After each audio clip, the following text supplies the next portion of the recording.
முக்கிய நிகழ்வுகள். புதுச்சேரியில் லேசான தூறலுடன் விட்டுவிட்டு பெய்து வரும் மழை. குளிர்ச்சியான சூழல் நிலவுவதால் பொதுமக்கள் விவசாயிகள் மகிழ்ச்சி.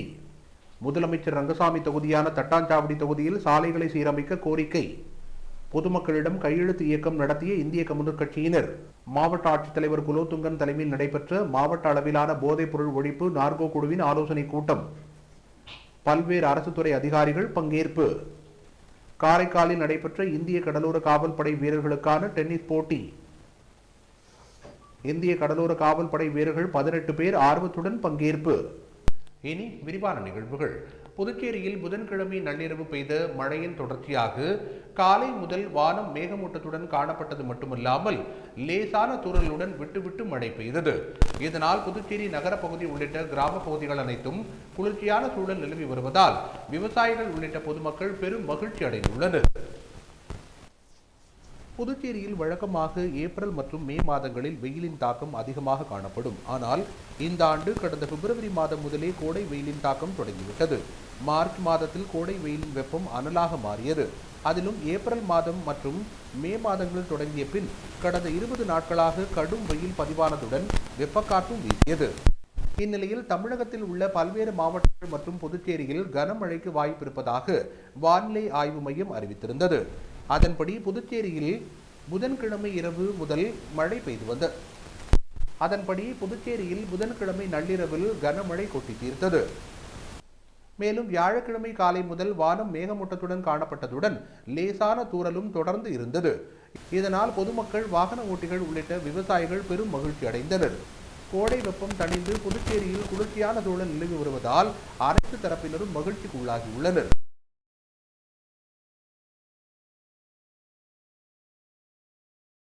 முதலமைச்சர் ரங்கசாமியின் தொகுதியான தட்டாஞ்சாவடி தொகுதியில் சாலைகளை சீரமைக்க கோரி இந்திய கம்யூனிஸ்ட் கட்சியினர் பொதுமக்களிடம் கையெழுத்து இயக்கம் நடத்தியுள்ளனர். தட்டாஞ்சாவடி தொகுதிக்குட்பட்ட தட்டாஞ்சாவடியில் உள்ள கங்கையம்மன் கோவில் வீதி 1, கங்கையம்மன் கோவில் வீதி 2 மற்றும் வள்ளலார் வீதிகளில் உள்ள சாலைகள் மிக மோசமாக இருந்து வந்தன. இந்த சாலைகளை சீரமைக்க அப்பகுதி மக்கள் நீண்ட காலமாக கோரிக்கை வைத்து வந்தனர். இதனை ஏற்று உழவர்கரை நகராட்சி நிர்வாகம் சாலையை சரி செய்வதற்கு அங்கு பள்ளங்களை தோண்டி இங்குள்ள வீடுகளில் உள்ள படிக்கட்டுகளையும் உடைத்து சாலை அமைக்கும் பணி, சைடு வாய்க்கால் அமைக்கும் பணியை கடந்த 3 மாதங்களுக்கு முன்பு துவக்கினர். இந்த பணிகள் முழுமை பெறாமல் கிடப்பில் போடப்பட்டுள்ளது. இதனால் அப்பகுதியில் வசிக்கும் மக்கள் மிகவும் சிரமத்திற்கு உள்ளாகி உள்ளனர். எனவே விரைவாக சாலை அமைக்கும் பணியினை முடிக்க வலியுறுத்தி இந்திய கம்யூனிஸ்ட் கட்சியின் சார்பில் அப்பகுதி மக்களிடம் கையெழுத்து இயக்கம் நடத்தப்பட்டு நகராட்சி ஆணையரிடம் கோரிக்கை மனு அளிக்கப்பட்டது. கையெழுத்து இயக்கம் பெறும் நிகழ்ச்சிக்கு இந்திய கம்யூனிஸ்ட் கட்சியின் மாநில துணை செயலாளர் சேது செல்வம் தலைமை தாங்கினார். தொகுதி செயலாளர் தென்னரசன், மாநில குழு உறுப்பினர் முருகன், தொகுதி பொருளாளர் தனஞ்செழியன், கிளை செயலாளர்கள் கருணாகரன், செந்தில், தியாகு உட்பட அப்பகுதி மக்கள் திரளாக கலந்து கொண்டனர்.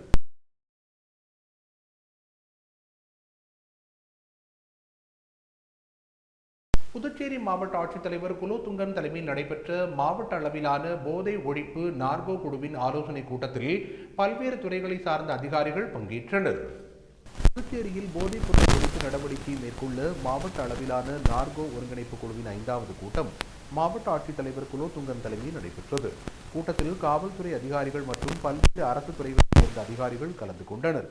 கூட்டத்தில் கஞ்சா பயிர் போன்ற சட்டவிரோத பயிர் சாகுபடியை கண்காணிக்க வேண்டும், போதைப் பொருட்கள் புழக்கம், கடத்தல் மற்றும் விற்பனையை தீவிரமாக கண்காணித்து தடுக்க வேண்டும், மாணவர்களை விளையாட்டு, இசை, நடனம் போன்றவற்றில் ஈடுபடுத்த பெற்றோர்களுக்கு விழிப்புணர்வை ஏற்படுத்த வேண்டும், போதைப் பொருள் கண்டறிதலுக்கான உபகரணங்கள் தேவைகளை மதிப்பீடு செய்தல் மற்றும் மாவட்டத்தில் போதைப் பொருள் ஒழிப்பு மற்றும் மறுவாழ்வு மையங்களில் மேற்பார்வையிடுதல் குறித்து ஆலோசனைகள் செய்யப்பட்டது.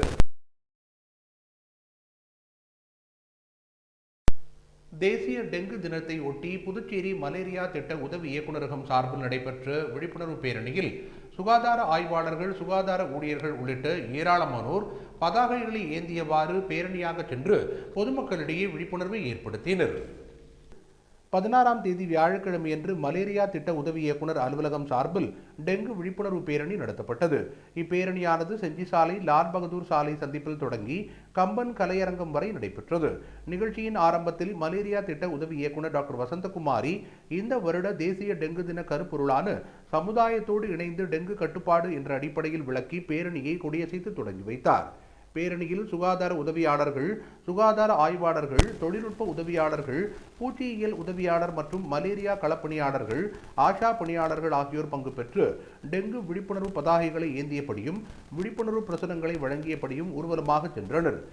மேலும் டெங்கு விழிப்புணர்வு ஆட்டோ பிரச்சாரம் நகர பகுதிகளிலும் நடைபெற்றது. 10ஆம் வகுப்பு +1 மற்றும் +2 தனித்தேர்வுக்கு விண்ணப்பிக்க விரும்பும் தனித்தேர்வர்கள் இணைய வழியில் வியாழக்கிழமை முதல் விண்ணப்பிக்கலாம் என கல்வித்துறை அறிவித்துள்ளது.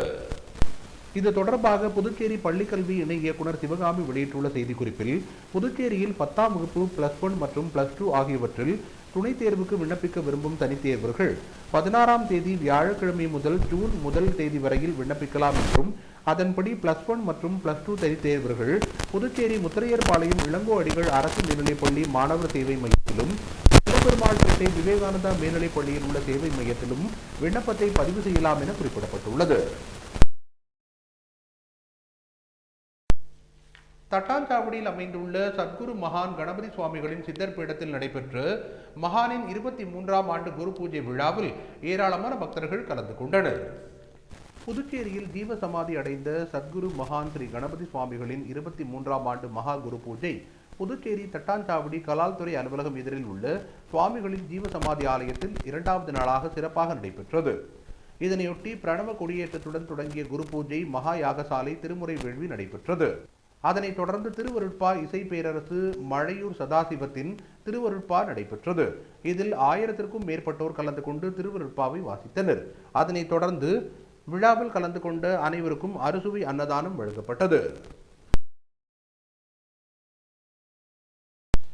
புதுச்சேரி போக்குவரத்து துறை சார்பில் நடத்தப்படும் ஏலத்தில் வாகன வரிசை எண்களை பதிவு செய்தவர்கள் பங்கு பெறலாம் என அறிவிக்கப்பட்டுள்ளது.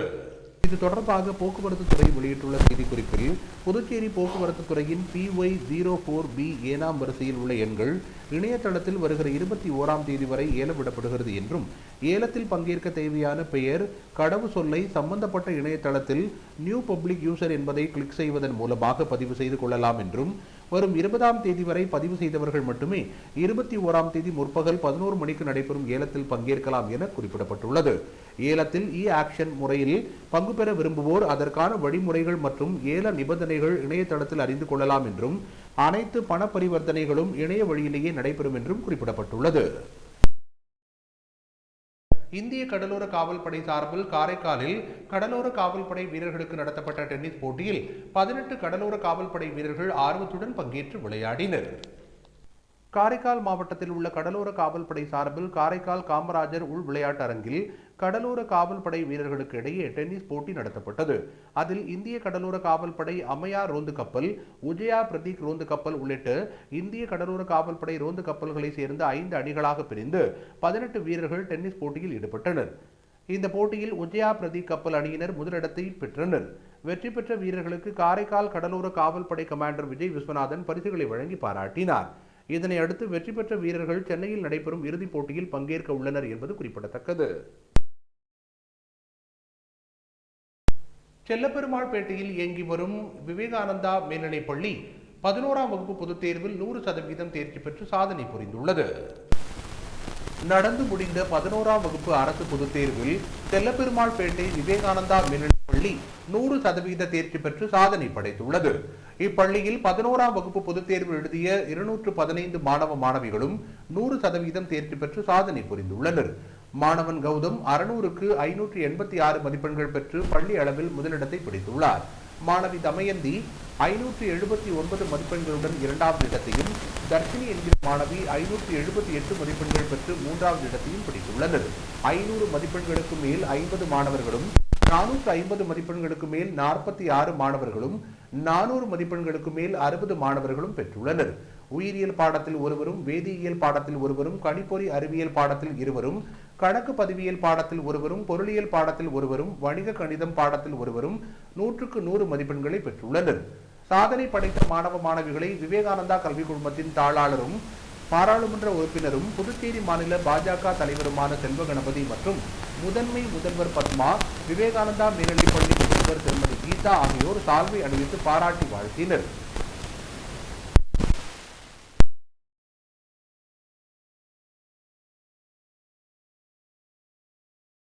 புதுச்சேரி மாநில விளையாட்டு மற்றும் இளைஞர் நல இயக்குநரகம் சார்பில் புதுச்சேரி மாநில அளவில் பள்ளி மாணவ மாணவிகளுக்கு நடத்தப்பட்ட தடகள போட்டியில் 19 வயதுக்குட்பட்டோர் பிரிவில் வட்டம் 4 பெண்கள் பிரிவு சாம்பியன்ஷிப் பட்டத்தை தட்டிச் சென்றுள்ளது.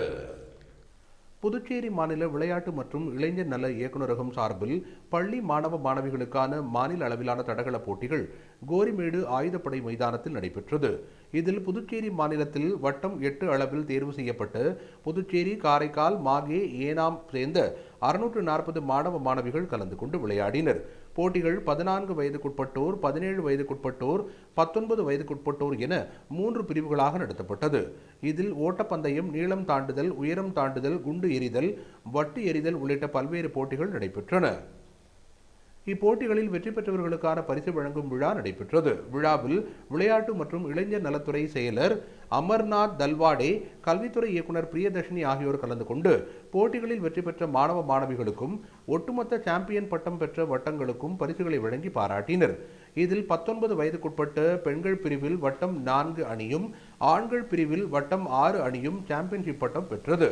17 வயதிற்குட்பட்ட பெண்கள் பிரிவில் வட்டம் 4ம், ஆண்கள் பிரிவில் வட்டம் 1ம், 14 வயதுக்குட்பட்ட பெண்கள் பிரிவில் வட்டம் 4ம், ஆண்கள் பிரிவில் வட்டம் 2ம், வட்டம் 6ம் ஒட்டுமொத்த சாம்பியன்ஷிப் பட்டம் பெற்றது.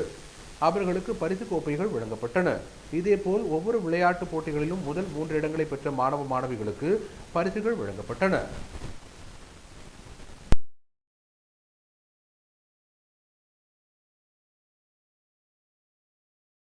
புதுச்சேரி ஸ்ரீ வேதபுரீஸ்வரர் ஸ்ரீ வரதராஜ பெருமாள் தேவஸ்தானத்திற்கு சொந்தமான இடத்தை முன்னாள் அறங்காவலர் குடும்பத்தினர் அபகரித்துள்ளனர் என்றும் அவர்கள் மீது உடனடியாக நடவடிக்கை எடுப்பதுடன் கோவிலுக்கு சொந்தமான இடத்தை மீட்க வேண்டும் என உருளையன்பேட்டை தொகுதியின் சட்டமன்ற உறுப்பினர் நேரு வலியுறுத்தியுள்ளார். உருளையன்பேட்டை தொகுதியின் சட்டமன்ற உறுப்பினர் நேரு செய்தியாளர்களை சந்தித்தார். அப்போது அவர் புதுச்சேரி ஸ்ரீ வேதபுரீஸ்வரர் ஸ்ரீ வரதராஜ பெருமாள் தேவஸ்தானத்திற்கு சொந்தமான சுமார் 2 கோடி ரூபாய் மதிப்பிலான 2400 சதுர அடி இடம் காமாட்சியம்மன் கோவில் வீதியில் அமைந்துள்ளது. இந்த இடத்தை முன்னாள் அறங்காவல் குடும்பத்தினர் அபகரித்து இங்குள்ள 10க்கும் மேற்பட்ட கடைகளில் வாடகைகளை அரசியல்வாதி பின்பலத்தோடு வசூலித்து வருகின்றனர் என்று குற்றம் சாட்டினார். கோவிலுக்கு சொந்தமான இடத்தை போலியான ஆவணங்களை கொடுத்து முன்னாள் அறங்காவல் குடும்பத்தினருக்கு சொந்தம் என நீதிமன்றத்தில் உத்தரவை பெற்றுள்ளதாக குற்றம் சாட்டிய சட்டமன்ற உறுப்பினர் நேரு, இந்நிலையில் இந்து அறநிலையத்துறை அதிகாரிகளிடம் கொடுத்த புகாரின் அடிப்படையில் புகாரை விசாரித்த அறநிலையத்துறை செயலர் உடனடியாக அபகரிப்பாளரிடமிருந்து கோவில் இடத்தை மீட்டு கோவிலுக்கு வருமானம் வரை வழிவகை செய்ய வேண்டும் என்றும் இது சம்பந்தமான அறிக்கையை 15 தினங்களுக்குள் தாக்கல் செய்ய வேண்டும் என அறநிலையத்துறை கமிஷனருக்கு உத்தரவிட்டிருந்ததாக குறிப்பிட்ட சட்டமன்ற உறுப்பினர் நேரு, உத்தரவு அறிக்கை கிடைத்தும் இந்து அறநிலையத்துறை கமிஷனர் அதன் மீது எந்தவித நடவடிக்கையும் எடுக்காமல் அபகரிப்பாளருக்கு ஆதரவாக செயல்படும் வகையில் விடுமுறையில் சென்றுள்ளதாக குற்றம் சாட்டினார். எனவே அபகரிப்பாளருக்கு சாதகமாக செயல்படும் ஆணையர் மீது கடுமையான நடவடிக்கை எடுத்து கோவில் இடத்தை உடனடியாக மீட்க வேண்டும் என்றும் அவர் குறிப்பிட்டார். இத்துடன் இன்றைய நிகழ்வுகள் நிறைவடைந்தன. வணக்கம்.